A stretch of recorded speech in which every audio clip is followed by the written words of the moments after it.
Good day, everyone. Welcome to our class. For today, I will be sharing an example of the actual research questionnaire and the informed consent form from one of my previous student uh, for the senior high school. Let me just share. Okay. So if you can see the screen, can you give me a thumbs up, class? Okay, sige. Thank you. Okay, so let's take a look at this completed paper. So the paper is entitled The Lived Experience of a Student with ADHD Navigating the Classroom Environment. So you would see here the actual paper, right? Anyway, I'll be giving you the format later on, but this is how you're going to be able to put to your actual cover page, okay? Dapat to St. Patrick's School Inc. Okay? In the legal papers of St. Patrick's School, this should be St. Patrick's School Inc. INC. Okay? So presented to the faculty of the Senior High School Department of St. Patrick's School Inc. O, tignan nyo, hindi siya parehas, dapat yung parehas yung dito. And the logo, medyo, parang nag-fade na yung logo. So you might as well use the hindi pixelated logo of the school. In partial fulfillment of the requirements of the course for the requirements of the course for practical research 1, okay, not the degree, okay, in senior high school department, STEM strand, okay. So you'll have to put my name, the thesis advisor, not advisor, advisor, the date. So most likely ang lalagay nyo dito, December of 2025. And then you will have your approval sheet. So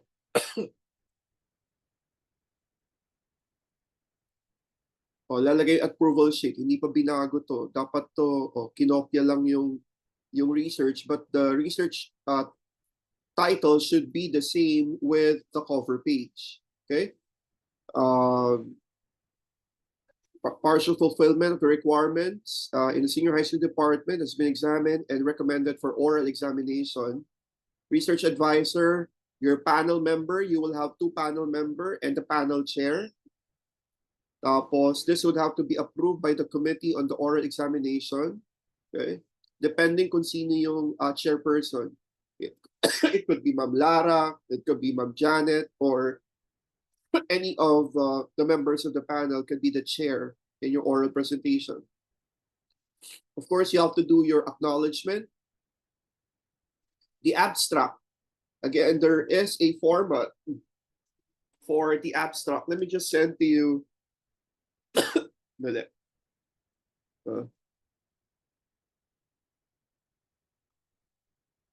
uh, 11.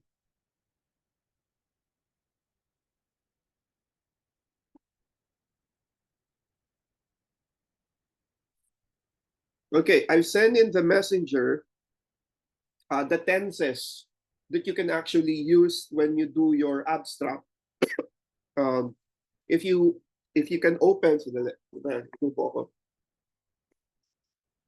if you can open your messenger, okay, the parts of the abstract and the recommended tenses that you will be using. So in the background or the context, you have to be able to use the present or the past tense. And the methods in the explanation, you will use the past tense. Of course, in results, past tense rin yun. And conclusion implications could be present or the past tense. Okay, so please be reminded of the recommended tenses that you will be using in your abstract. Anyway, darating rin kayo later on dyan in the abstract. And there are keywords, normally 5 keywords that should be seen. Itong keywords are important terms. Normally, the tip here is that this can be seen in your introduction, yung mga relevant words. In this case, the relevant words for this research, connecting it with his topic on ADHD, okay, lived experience of a student with ADHD in a classroom. So ang kanyang keywords would be ADHD, classroom environment, student experiences, and coping strategies. And of course, the table of contents. You notice here, okay, hindi pantay yung numbers niya dito. But when you actually do your table of contents, there's a way in Word na diretso dapat to. Hindi to yung, hindi, dapat ito pantay to. So there's something wrong. Baka minanual niya lang to. Okay, that's why hindi siya pantay. But when you do documents using Microsoft Word, dapat pantay yan. So the table of contents, the title page, the approval sheet, the acknowledgement, the abstract, and then you have the chapter 1, which is the problem and its background. So you will have to indicate your introduction, the background of the study, statement of problem, significance of the study, scope, and delimitation. Okay? Hindi delimitation. I think I saw in some of the papers, delimitation. Pakibago na yon in the definition of terms. And even the chronological order of chapter 1, okay? The background of the study, introduction, background. And some of you, I saw the background was after the statement of the problem. So this is the order. Okay, ayusin na yung order ninyo. And then we have chapter 2, which is the review of related literature. The review of related literature, the synthesis, the theoretical framework, and the conceptual framework. And then you proceed with chapter 3, which is the research design, the locale, and the participants. Then you have the sampling technique, data collection method, data gathering procedure, data analysis, and the ethical consideration. Then you will have chapter 4, which is results and discussion, which ito na, the actual data gathering that you will be doing is chapter 4, the results and discussion, and then you'll be doing your conclusions and recommendations, and then your references. So you will have your appendix A for your questionnaire, which gagawin niyo, your informed consent, which is also gagawin niyo, and your coding. Okay, papakita niyo dyan how you were able to do your actual coding, categorizing, and the creation of your themes, specifically what you need for qualitative research. And then the list of figures, yung mga figures nyo, figure 1, figure 2, and the others. So let's try to check out the paper. So yung introduction niya, there's a context check. Okay, content.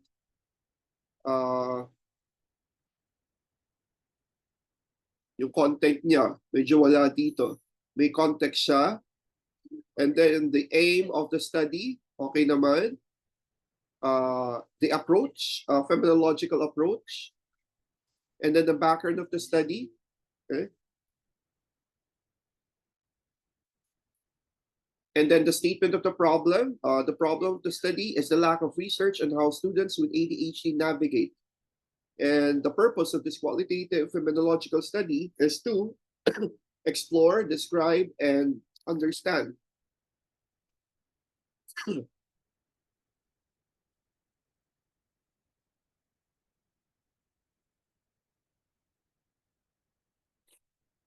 Okay, and then the problem of the study will be answered by the following research questions.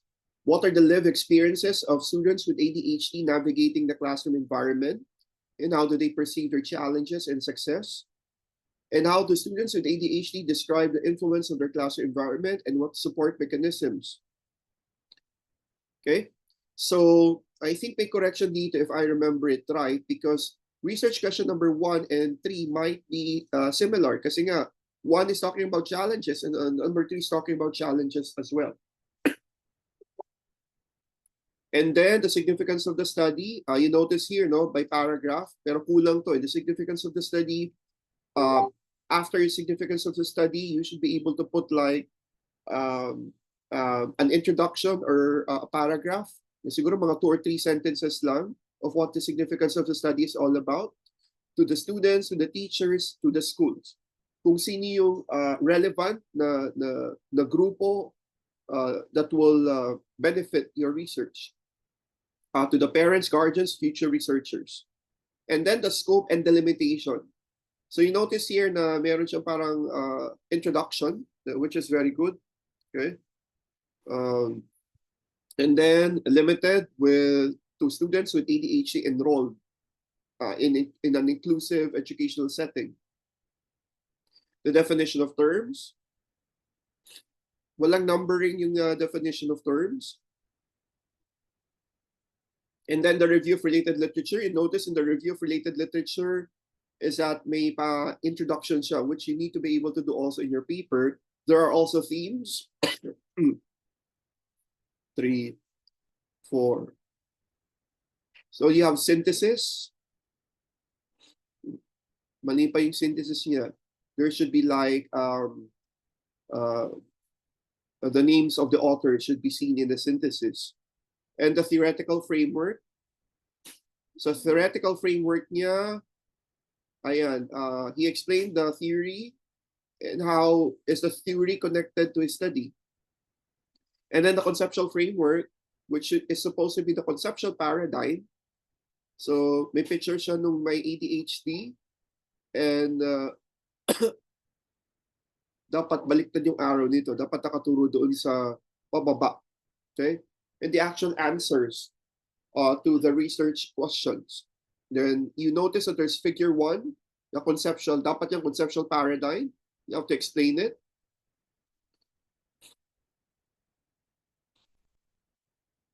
Oh, dapat itong part na naman na to, I think this is the part of the review of related literature.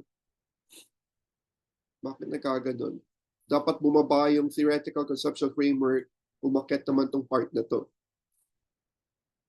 And so 6 pages yung kanyang RRL. And then the methodology, he explained what his research design is all about, qualitative case study. Oh, you notice here, class, no? Ang research design niya, qualitative case study, pero ang kanyang conceptual framework is phenomenological. So I'll ask a class, is there something wrong? Trisha, is there something wrong with the paper? Yes po, sir. What is wrong with the paper? Ano po, sir? Since ang ginawa niya po sa conceptual paradigm, dapat po phenomenological po yung approach niya. Oh, very good. You notice that, no? Nagkaroon ng problema. You are doing a phenomenological research, and then later on, in your paper, you are presenting in your paper that you're doing a qualitative case study. So, ano na yan? Hindi naman iinit ang ulo, but the panelist would be able to give you a red flag already, meaning there's something wrong with your paper. Okay, maling-mali. Okay, so the research design should be phenomenological, not qualitative case study. Okay? So si Robert, tama naman yun, Robert Keane, pero si Robert Keane, which is a case study, is not connected to phenomenological. Okay, that's very good. Qualitative research, itong citation na to, okay naman yan, you can use that, but particularly itong case study should be revised or changed. Then the local, dito naman sa local, for data privacy, medyo mahigpit yung data privacy, you should be able to place this one at a school in Quezon City instead of directly saying that it will be in St. Patrick's School. The participants also, yan, please do not indicate the name of the school, but a school in Quezon City. And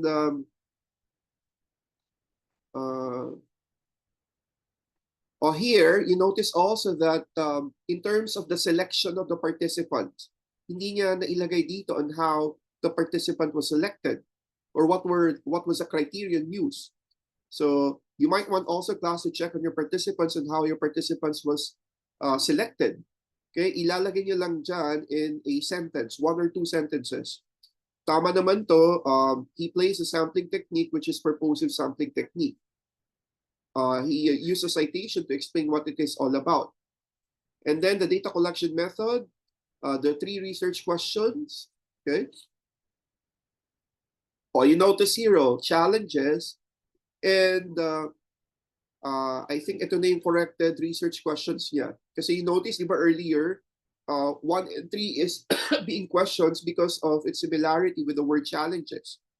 Medyo na iba na siya. I think this is the correct one. the corrected research questions. Then the instruments that he will be using is through an interview. Tapos in-explain niya yung actual data collection below the table. And you notice meron nakalagay table 1, data collection method. And the data gathering procedure on how the data will be collected. Okay. And then the data analysis.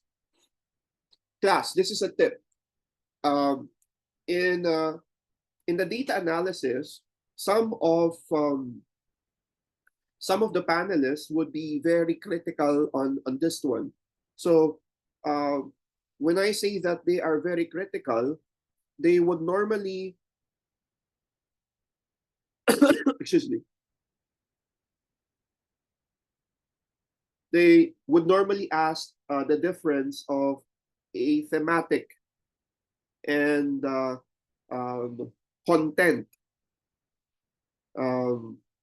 They would normally ask the difference between a thematic and a content analysis.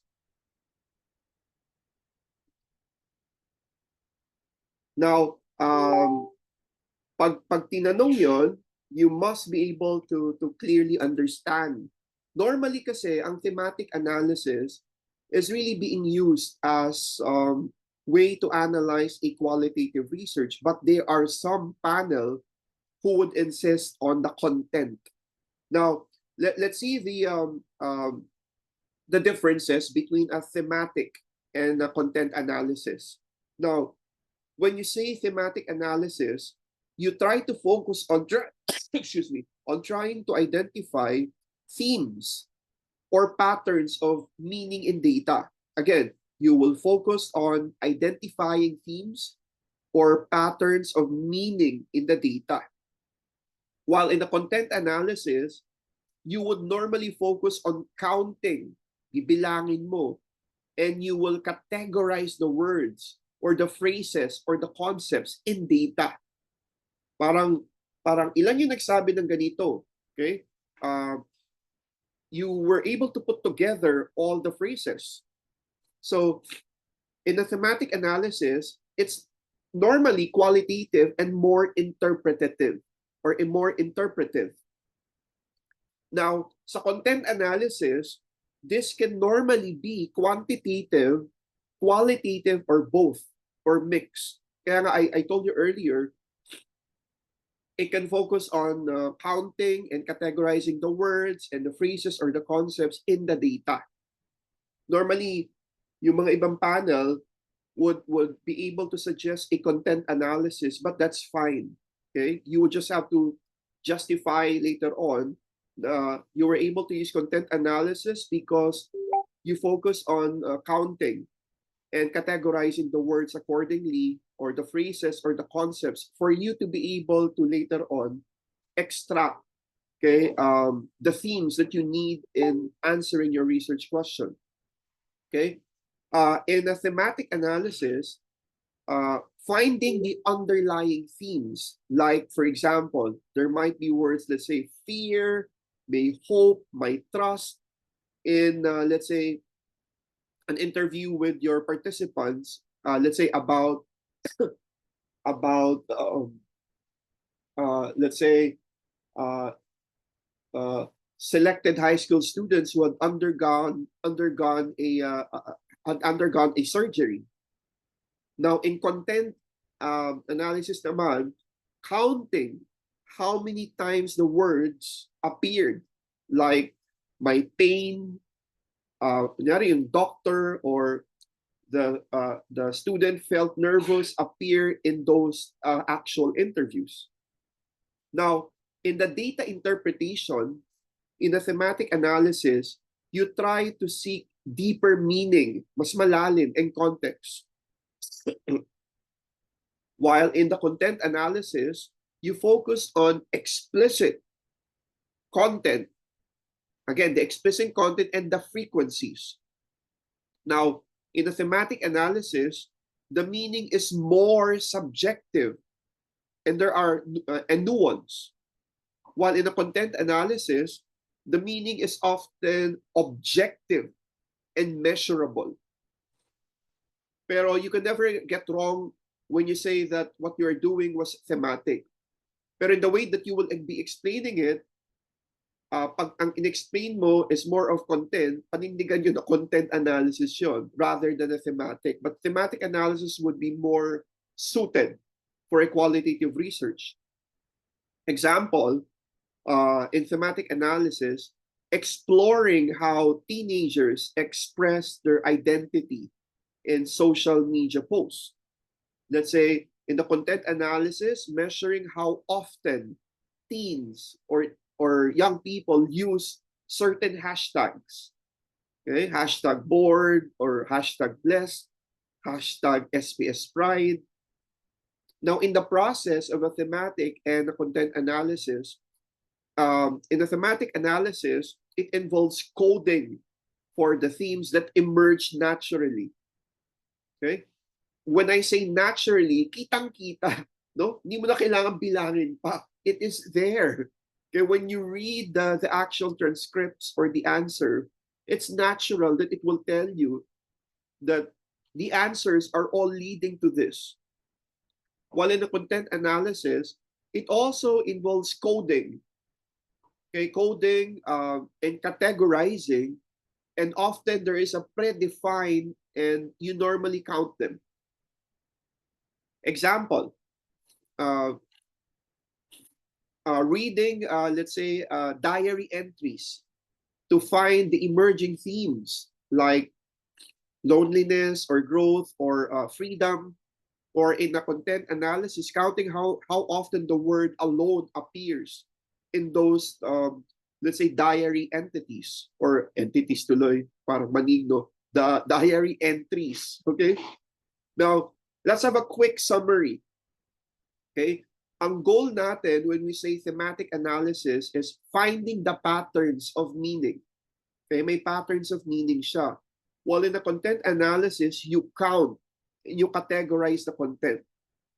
In terms of interpretation, thematic analysis is deeper and subjective, while content analysis naman is surface level objective. Now, in terms of the coding approach, so thematic analysis, it is emergent, meaning it comes out naturally, themes from the data. While the content analysis, preset or frequency-based categories, binibilang mo nga. So that's the data analysis, which is very important in the results and the discussion.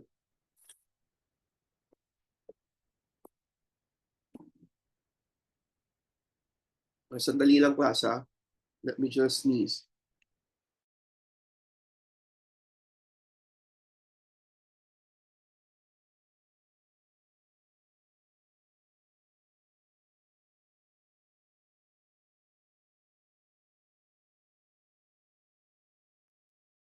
Okay.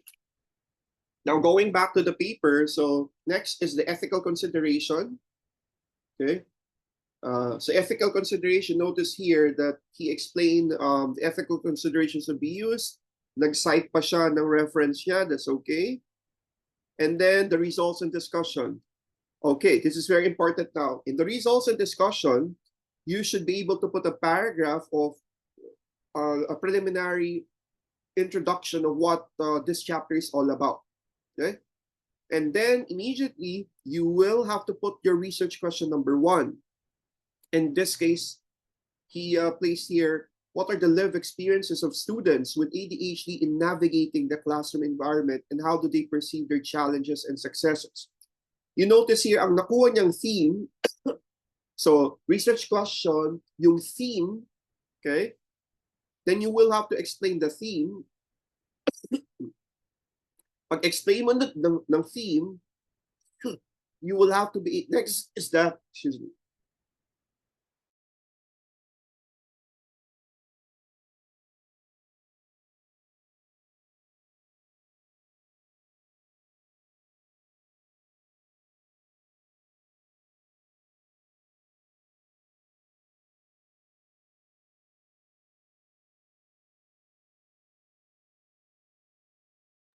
So pagka you have the theme, you will have to explain the theme.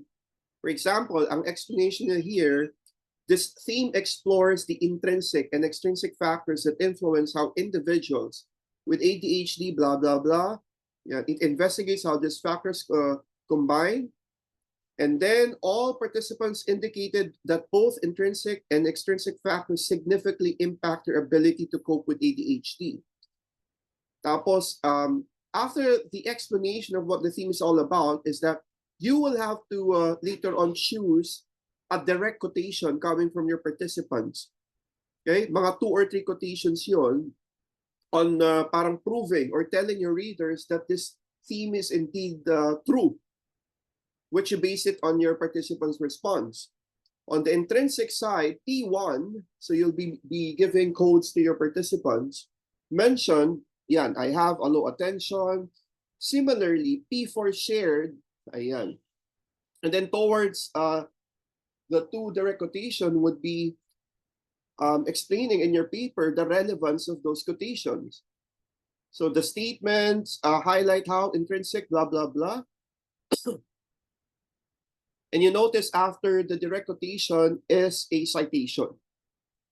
The citation will now be to prove to the readers and your study that indeed what your participants are saying is within your review of related literature. Okay? So hindi lang basta sinabi ng participants, kung hindi, this is also based on a previous literature or study.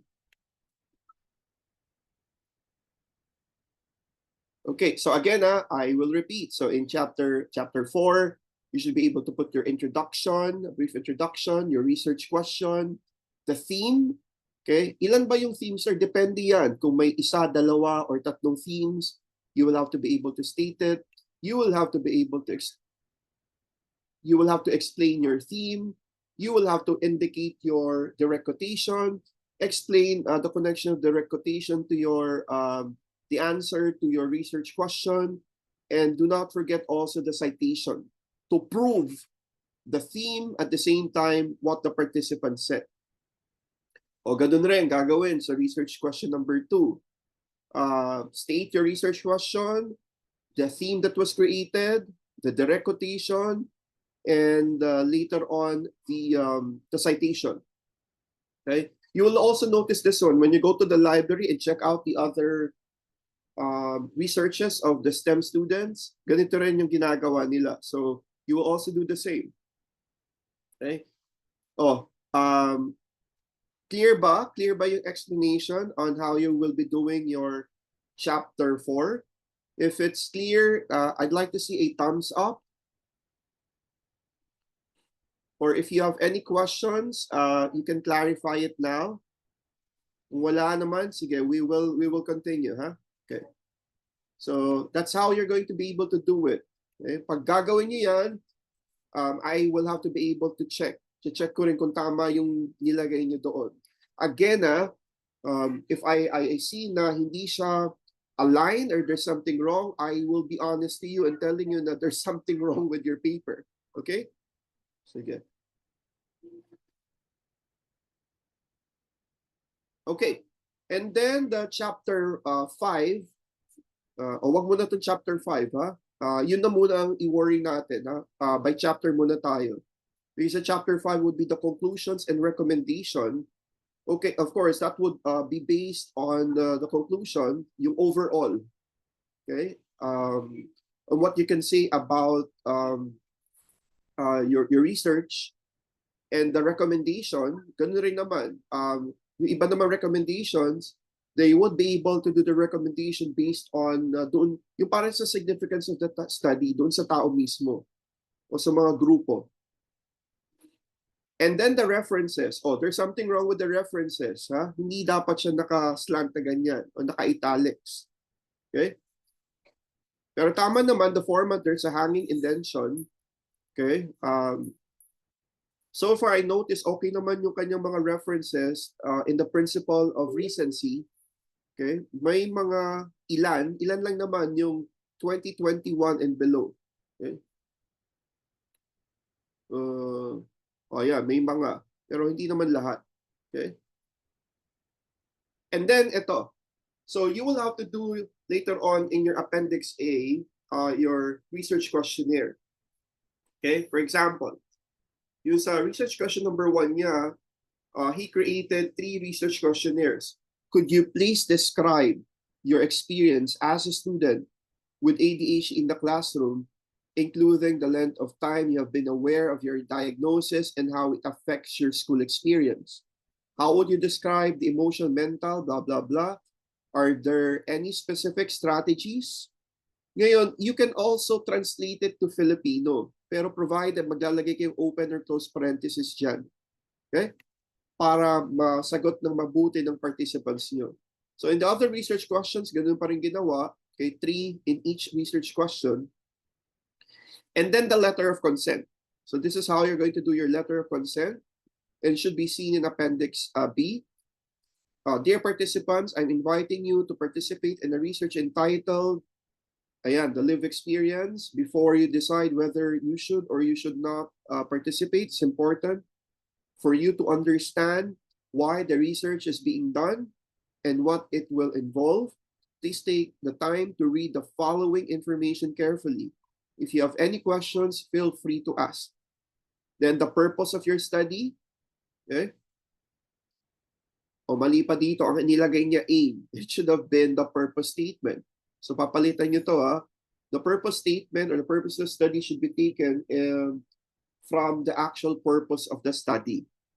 Okay? In your statement of the problem. And then you will have your procedures. Ayan, if you agree to participate, you will be asked to participate in an interview with a researcher. Voluntary participation, confidentiality, contact information. If you have any questions about the study or your rights as participant, you may email yan. Pero later on, ito, nakita nyo naka-blue. Make this a black text, okay? Hindi blue. And I have read the information above and had the opportunity to ask questions by signing below. I voluntarily agree to participate in this research study. Okay. Ngayon, kunyari, let's say the participant doesn't want to sign but agreed. Okay? But agreed, ilagay niyo na lang dito. For example, the participants agreed to be interviewed but doesn't like to sign for whatever reason. Okay? Your participants would be telling you. Okay? Mag-note na lang kayo dito. Okay? Well, of course, we would want them to be able to give you the actual consent, no? But ilagay niyo dito, kunyari, the participant verbally agreed to be interviewed on October 27 at 9 o'clock a.m. Okay, he verbally agreed to be interviewed. Okay, but unfortunately, he declined to sign, okay, the actual informed consent.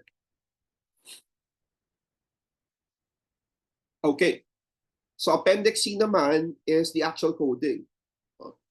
You can do your format. This is the format of ginawang coding niya.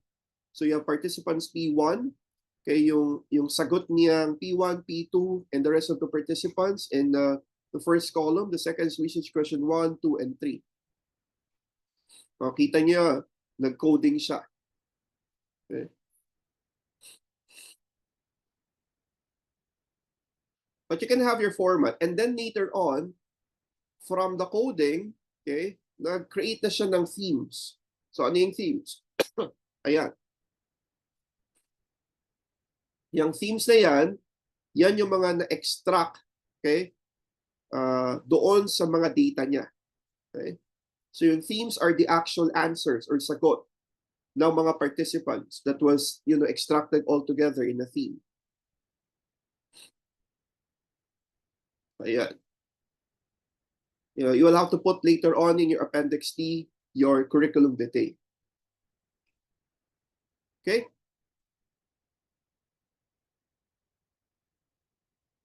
Okay, so I think yun lang muna for our meeting for today.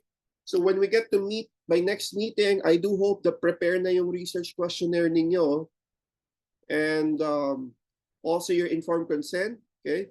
I have to see it immediately para when I already signed it, that means that I'm giving you the go signal to be able to do your actual interview or asking your participants to be able to answer your research questionnaire. Para by next week, you could already start doing your actual interview, or kung kaya nyo na, natapos nyo na, you can actually do your coding, your categorizing, and the creation of your themes, so that eventually you can start finishing your chapters, chapter 4 and eventually chapter 5. Pag natapos nyo yung chapter 4 and 5, you'll have to be able to go back to all the chapters, but this time you will have to be able to fix the format, yung mga format of your paper. Yun yung paper nyo yung may line na, the colored green lines. Okay? I think that's it for our class for this morning. Sige, please switch on your camera for our attendance again.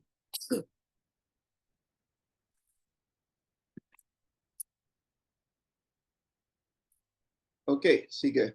1, 2, 3. Another one. Okay. 1, 2, 3. Okay, thank you very much, everyone. I'll see you in school. Bye.